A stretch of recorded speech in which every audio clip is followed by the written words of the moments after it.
fantazia care îi place lui Radu.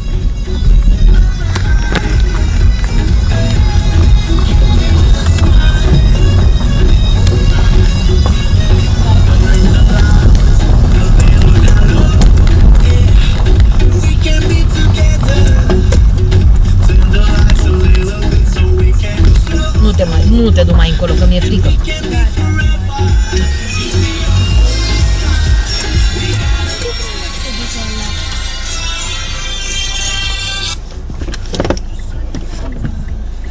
Hai de aici, ne uităm și noi, coborâm și noi.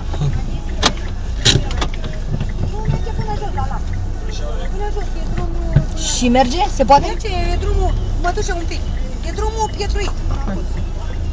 Mă, că știu eu că am... Tu nu-ți mai amintești? Să rămână ce faci, mami.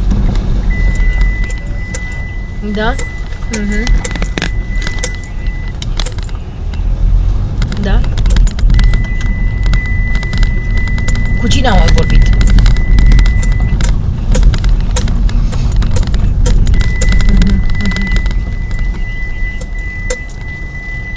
Ok.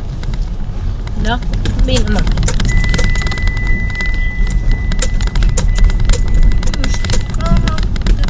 Păi da. Foarte bine. Uite așa să văd ce facem. Uite la lac. Du-te mai jos că poți. Suntem la Obârșia Lotrului.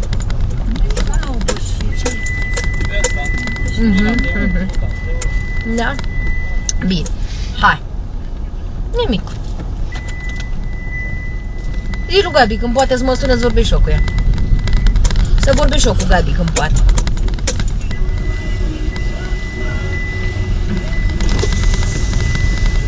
Dacă vrei poți să schizi tu geamul. Nu am semnal. Mirela, dacă vrei poți să schizi geamul. Bine. Vezi aici ușoratul, da? Bine, hai să rămân. Eu mi-aminteam drumul ăsta, să știi. Tu nu ți-l mai aminteai, Mirela? Nu. Dar ți-ai și gura ta. Eu poate să te... De ce? Că am vrut pe aici? Da, frate. Și cu Lancerul pe aici, am mâncat ți-ai zis. Pe aici și-a câștigat numele, cel mai șmecher. Dar să te mânde întorci. Cine frate, asta e mașină de... Uite-mă, uite, ia uite-mă, ce ți-am zis? Ia uite, ăla, Range Rover din față. Cu ăla te-ai plimbat. Bă, ăla, dar era cu două uși. Gata, și ne oprim și noi un pic aici, da? Da, mă. Băgăți-ne chițeluțele în asta? Eu vor băgați, eu nu pot să le bag. Uite, frate, aici. Ce Obârșia Lotrului vrea aici? Gata, Radu, gata nebunule, gata nebunule. Auzi, dar nu putem să trecem lacul cu ea? M-aș mă de aici.